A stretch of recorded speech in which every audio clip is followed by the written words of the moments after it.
Hey amigos de Dove, ahora tenemos el turno de presentarles a Omar Gutiérrez, un fotógrafo con una perspectiva de la fotografía documental que tiene un talento impresionante y me siento muy honrado de tenerlo aquí a mi lado. Gracias por estar aquí en este espacio de Dove. Me siento muy honrado, de verdad. Todos estamos súper emocionados de ya poder escuchar toda la información de gran valor sobre la fotografía documental que nos vas a estar compartiendo el día de hoy. Y algo que quisiera como compartir con ustedes es que Omar ha tenido la oportunidad de estudiar en el extranjero toda esta cuestión de la fotografía documental. Él fue hasta Italia a empalparse de todo ese conocimiento impresionante sobre la fotografía documental, aprender a ver la luz y empezar a aplicar todo eso en su trabajo.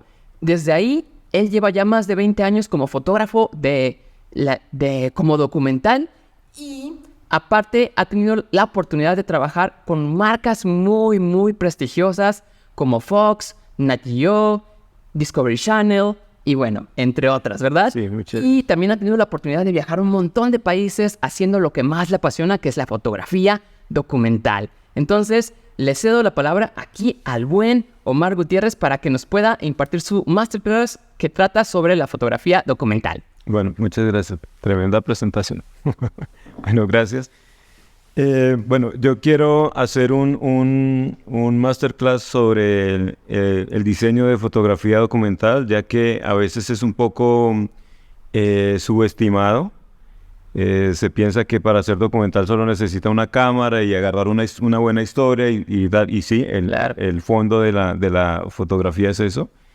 Quiero que vean una pieza que es muy linda porque tiene que ver con esta clase. Cuando la vean parece que tuviera muchos recursos, pero no es simplemente un buen diseño de fotografía documental y llevada a cabo pues muy juiciosamente. Venga, vamos a ir. Veamos, es un videoclip que se llama Miracles.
Bueno, esta referencia me gusta mucho de lo que vamos a hablar, porque a veces se piensa que el documental es como una pieza a la que no se le dedica recursos, no se le dedica un crew grande para trabajar, donde no se le hace una planeación, sino solo se centra todo en la historia, ¿no? Que desde que haya una buena historia, entonces lo demás pasa a un segundo plano.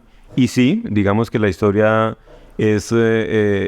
cubre un porcentaje alto dentro de la pieza documental, pero el talento de un DP o de un fotógrafo de documental es en cómo ser invisible dentro de un documental teniendo una muy buena planeación. Porque hay que ser invisible dentro de un documental, porque uno no puede con su infraestructura trastocar el terreno de una historia. O sea, no puedes, una persona que no ha tenido acceso a ser entrevistado o con cámaras grandes o a muchas gentes que invaden su espacio, puede afectar y daña a uno la naturalidad de una persona o de un personaje dentro de una historia. En mi experiencia he podido enfrentar muchos proyectos, tanto con buenos recursos como con... en el documental se ve mucho que se trabaja sin recursos, ¿no? Que solo hay ganas de muchas personas y se saca adelante un proyecto, ¿no? Y se puede más que una ficción, porque desde que uno tenga para el pasaje y para comer, pues, y la cámara, puedes hacer un documental. Entonces, digamos que en mi experiencia he podido ir desarrollando planeación para hacer los proyectos y a veces, aunque no se llegue al cliente, esta planeación sirve para que uno como fotógrafo pueda tener un orden y seguir unos parámetros dentro de una idea, respetando una escaleta o una idea de un director. Y digamos que una sugerencia, yo aquí lo dividí en 4 pasos, que es formato, que en el formato uno decide la resolución, eso depende de la plataforma o el lugar donde se vaya a proyectar o a exhibir. Que tiene que ver con la resolución, los aspectos técnicos o las especificaciones técnicas, que tiene que ver con el frame rate, el sensor que uno va a usar, que hoy en día hay que tenerlo en cuenta porque teniendo tantas plataformas, cada una tiene un requerimiento diferente a la otra. Y digamos que eso hay que tenerlo en cuenta desde antes, el aspect ratio, y de acuerdo también al proyecto que uno va a enfrentar. Cuando uno tiene la información desde contenido, sabe más o menos qué tipo de proyecto y necesidades va a tener. Me explico. Si es un proyecto que va a ser hecho en la noche, puede ser persecuciones de la policía o con animales, entonces a partir de ahí tú diseñas qué tipo de sensor necesitas para que cumpla con especificaciones técnicas. Podemos pasar al siguiente slide. Bueno, luego ya venimos como a una segunda etapa, que es la narración visual. Casi siempre cuando recibimos un proyecto o los documentales, así como la ficción, que tiene unas segmentaciones más de desarrollo de historia, como inicio, desarrollo y final o desenlace de una historia, el documental dentro de la narrativa también tiene eso, pero visualmente tiene como unas secuencias muy marcadas, que son las entrevistas, el B-roll, que tiene como el deber de segmentar y separar las diferentes secuencias dentro del documental. El B-roll de establecimiento, el B-roll de entrada y de salida, las entrevistas en sitio también son algo a tener en cuenta. El show and tell, que es cuando un personaje está dentro de su casa y te va contando y te va mostrando al mismo tiempo. Eso debe tener un lenguaje. La puesta, que es una entrevista donde ya tenemos a un personaje sentado y ahí un fondo predeterminado, una luz controlada, es lo que llamamos un talking head, y también cómo diseñamos nuestra realidad o cine directo, que toda bueno, las enumero y después les hablo una a una. Los separadores o leitmotiv, los retratos y también el tratamiento que se le da al archivo. Poder segmentar en un documento cada sección de estas del documental te ayuda a organizarte, y durante la realización o la ejecución en el rodaje puedes ir cambiando settings y modos de trabajo para que cuando se arme la pieza completa tenga una coherencia. Digamos, el B-roll, si decides que va a ser paneo o tomas fijas, decides que los paneos de todo este segmento o de toda la pieza documental van a ser de izquierda a derecha para presentar un personaje, o de derecha a izquierda, y digamos, los de cierre de secuencia van a ser con elementos al centro. Entonces en esa sección escribimos ese tipo de información para que haya un lenguaje que sea fácil de percibir cuando alguien está viendo el documental, sobre todo en los documentales de formato de plataformas. Para los canales y para quien juzga una pieza documental, es muy importante que un documental tenga un lenguaje muy marcado. Por ejemplo, lo podemos ver en una de las piezas que están concursando en el festival, que tiene un lenguaje muy bien estudiado, que se ve que hay un tratamiento detrás. El B-roll también hay que diseñarlo, hay que saber que si, digamos, a veces tú puedes decir, los establecimientos van a ser con lente 16 y por debajo del nivel de mirada de una persona de estatura normal, entonces todo va a quedar contrapicado. Y el B-roll para contar o lo que llaman color dentro de una región, cuando voy a retratar una región que necesito ver a las personas, al tráfico, a las construcciones, va a ser con un lente 200. Entonces ahí ya estás construyendo un lenguaje identificable dentro del documental. Las entrevistas también hay que diseñar cómo se va a encuadrar, si en un tercio, al centro, la mirada va a un costado o al centro. Ahora está muy digamos, como de moda la mirada al centro y el encuadre totalmente al centro. Y de hecho se han inventado un aparato que se llama el Light Direct, que el entrevistador puede estar al lado de la cámara, pero el entrevistado puede ver, como si fuera un teleprompter, al entrevistador reflejado en el vidrio de la cámara, para que siempre la mirada esté a la cámara. Que eso es una cosa chévere, porque siempre habría que decirle al entrevistado como, hey, porfa, te voy a preguntar, pero cuando me respondas mira a la cámara. Entonces había un tema de tener que estar todo el tiempo recordándole a la persona que no viera al costado sino al centro. Y digamos que ahí es donde es importante todo este tema de las entrevistas.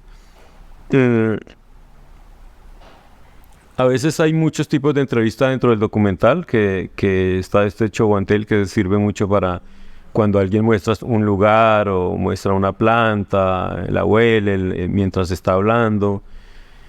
Y las entrevistas in situ, que eso tiene mucho que ver con la reportería, o cuando pasa un evento, que llega una cámara que te muestra algo que pasó y hay alguien de imprevisto y le dice, oye, cuéntame qué pasó acá, y de una arranca a hablar. Eso también debe tener un lenguaje.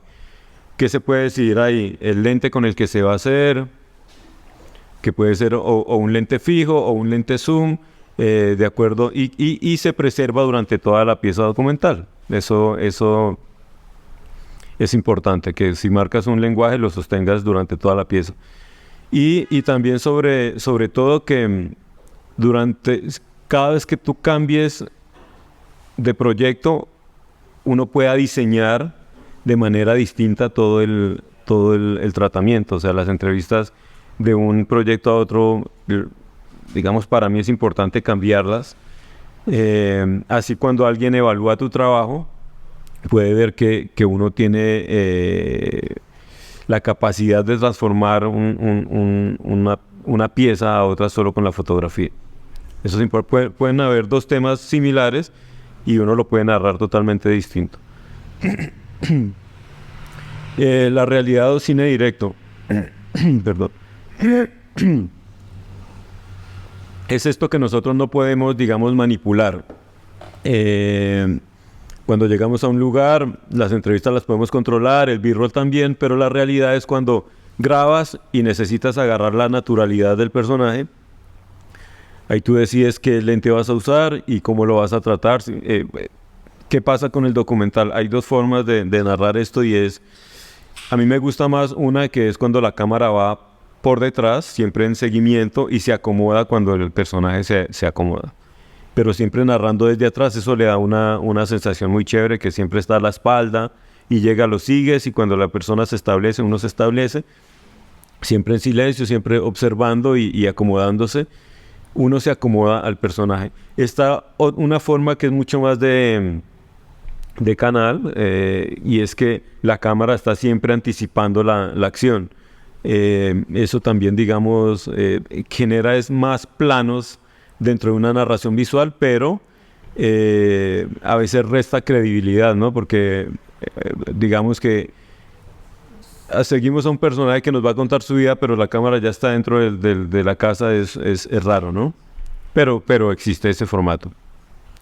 Y dentro de todo este cine directo y de realidad que muy bien llamamos, lo más lindo es permitir el error y la espontaneidad, el error en el personaje, la torpeza en sus palabras, la torpeza en la cámara también que se tropieza, que no llega al foco preciso.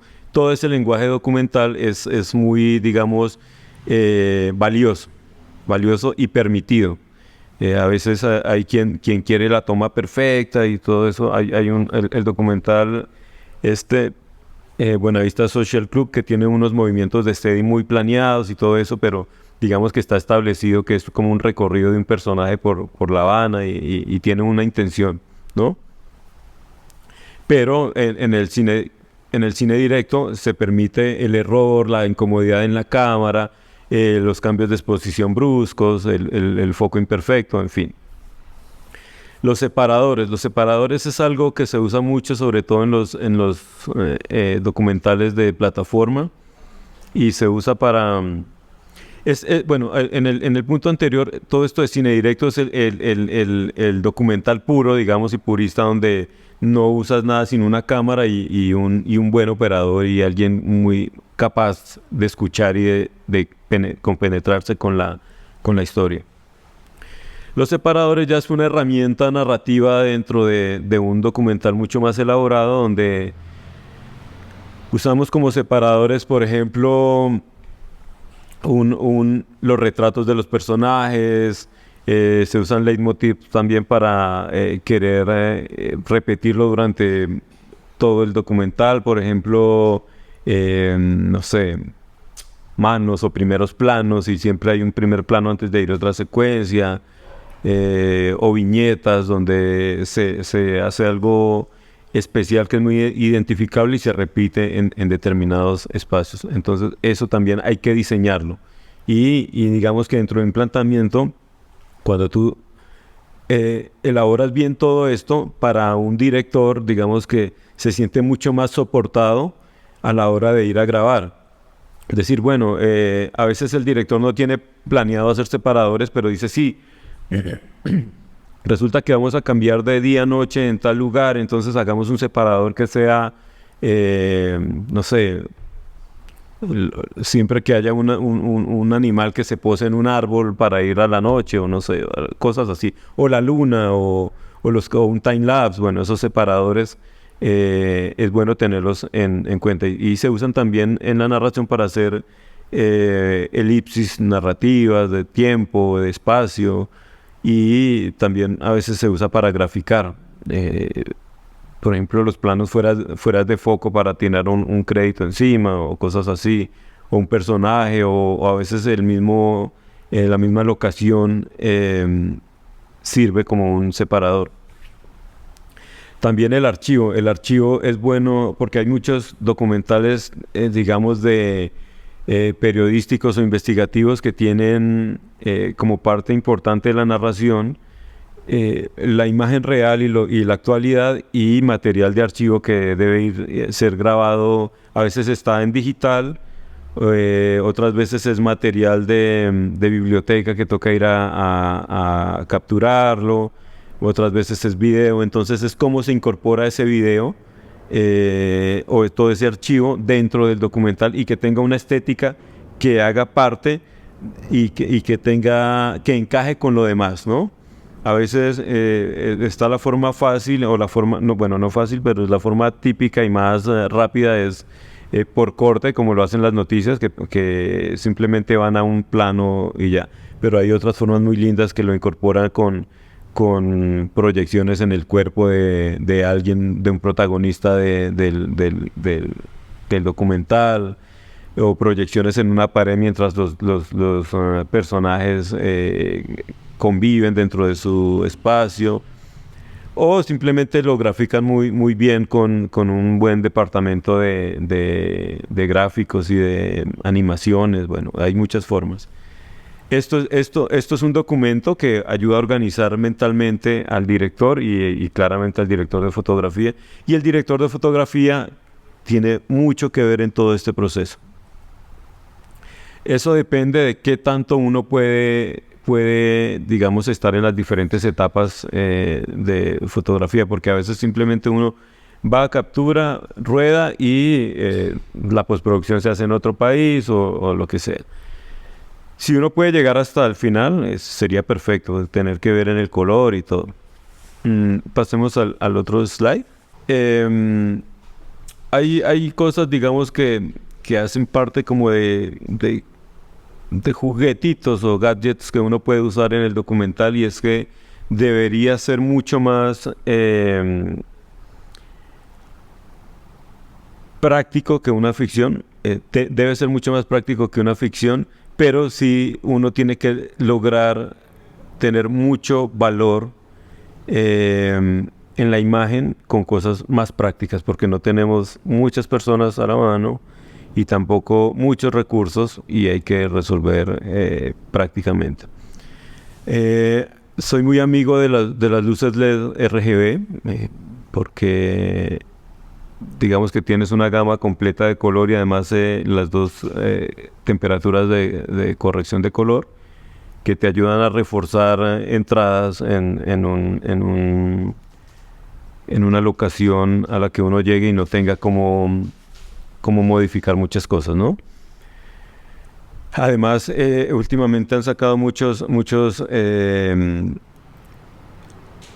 tipos de luces, tubos, cuadritos, de muchas marcas que tienen batería incorporada, y eso ayuda, digamos, a que puedes pegar una luz en una pared, en una puerta, y te levantan nivel y también te pueden dar color y algo lindo sin tener que modificar mucho la escena.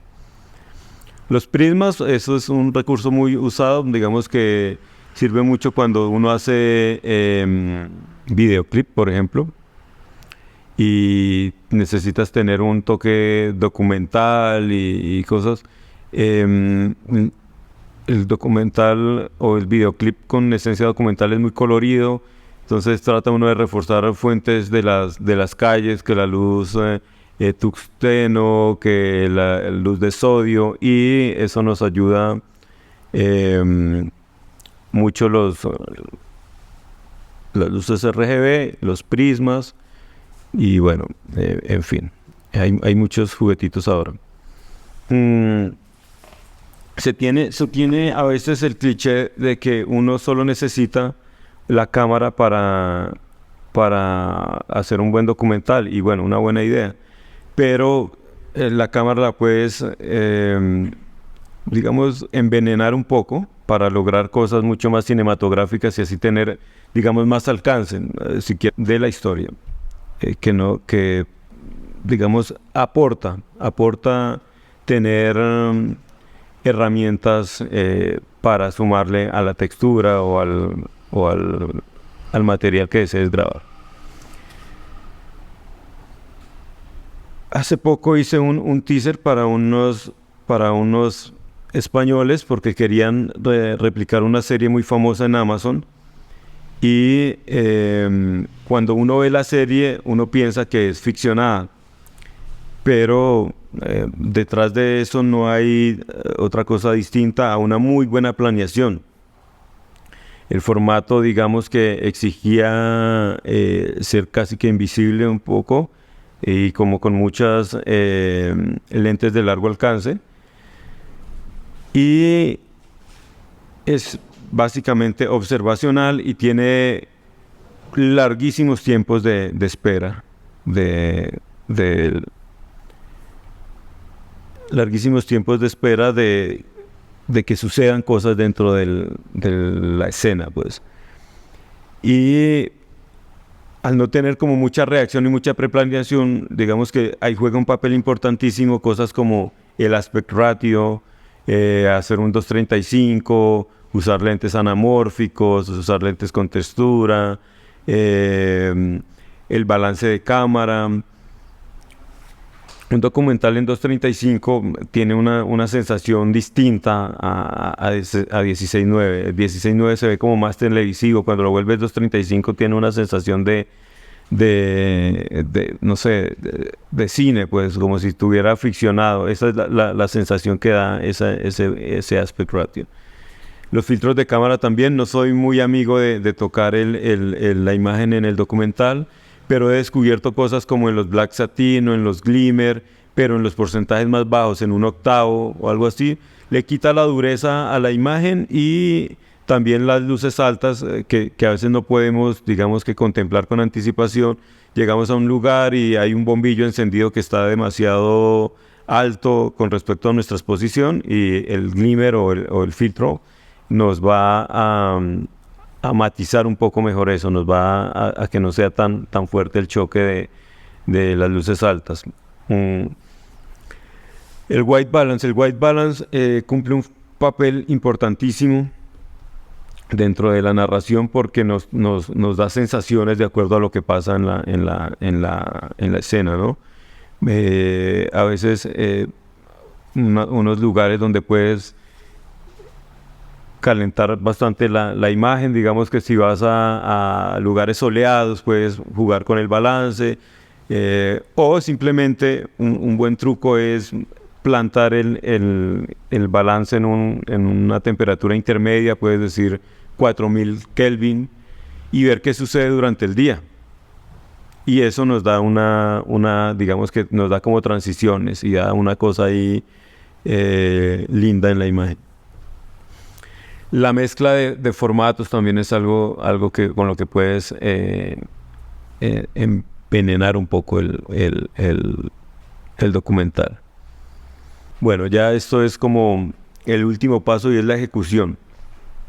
Siempre he considerado que el director de fotografía de documental debe ser un realizador, porque hay muchas situaciones que debe resolver desde la narración solo, sin que el director le esté dando indicaciones.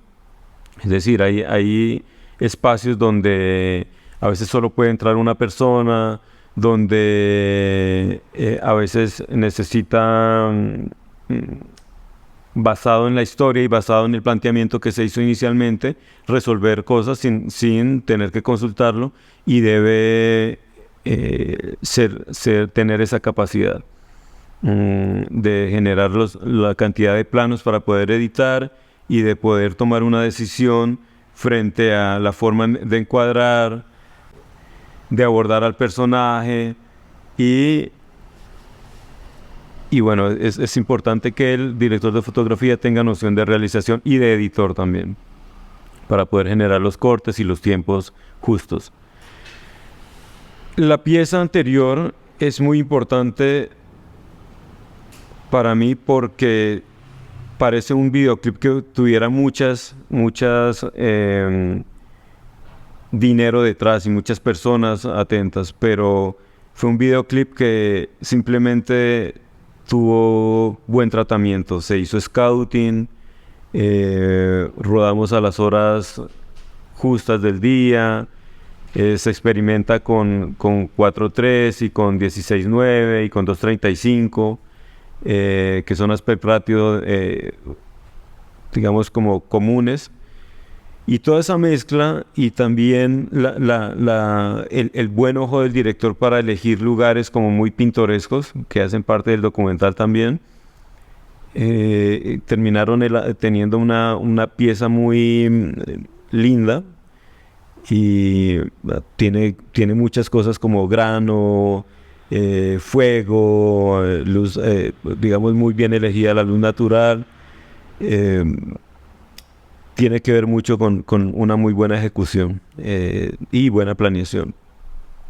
Bueno, el documental es muy extenso, digamos que hay muchas cosas por abordar, digamos que por temas de que es un espacio reducido, hay que pasar todo como muy tangencialmente, pero a lo que voy es que el documental se puede elaborar muy bien. De hecho, una de las piezas que participa es muy linda, justamente porque creo que hay una muy buena planeación detrás de esa pieza. La exposición, la narrativa es muy, digamos que precisa. Tiene como unos tiempos por ejemplo, las entrevistas están muy bien diseñadas, se repite el mismo formato siempre, entonces hay una muy buena planeación. Digamos que estas 4 diapositivas tienen eso, que si uno aplica esto puede tener un muy buen diseño por ejemplo, para una serie que exige mucha planeación o para una pieza completa. No soy muy amigo de cuando hay 2 o 3 directores de fotografía en un mismo documental, porque el documental tiene mucho que ver con la sensibilidad y la respuesta inmediata de alguien para resolver una situación. No siempre todos los operadores operamos de la misma manera, no se reacciona de la misma manera a la hora de obtener un material. Entonces, cuando por alguna razón un fotógrafo no puede terminar una pieza y otro entra a reemplazarlo en algún segmento, se terminan notando ese tipo de cosas, a menos que se le haga un tratamiento en post para que el lenguaje sea parecido o lo que sea, pero es difícil, no soy muy amigo de eso.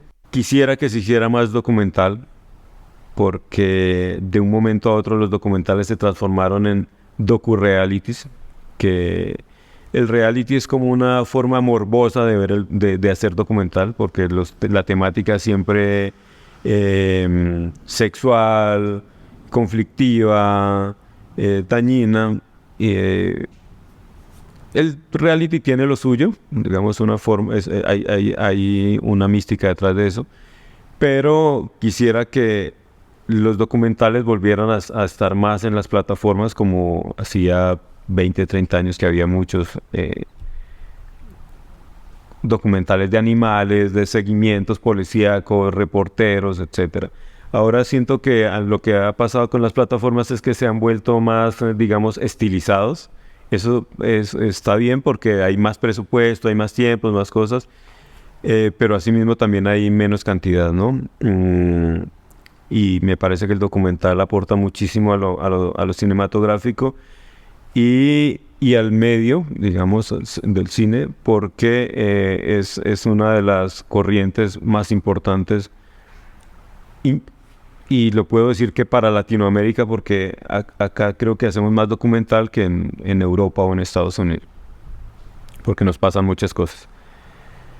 Y bueno, no, que se haga mucho más documental, que la gente se arriesgue y que además, teniendo poco, siendo organizado, puedes hacer una pieza muy robusta que puede terminar vendiéndose en una plataforma interesante. No necesariamente hacer un documental tiene que parecerse a un documental de canal regional o ese tipo. Eso es porque no tienen tanta planeación, como que ahí es donde yo digo, se piensa que hacer documental es agarrar una cámara e ir a registrar a alguien interesante, y no. También se pueden hacer cosas muy, muy elaboradas. Y bueno, gracias por invitarme a este espacio, y me gusta que haya un festival enfocado en el documental. La selección está muy linda, y eso es muestra de que hay mucho por hacer con el documental. Gracias.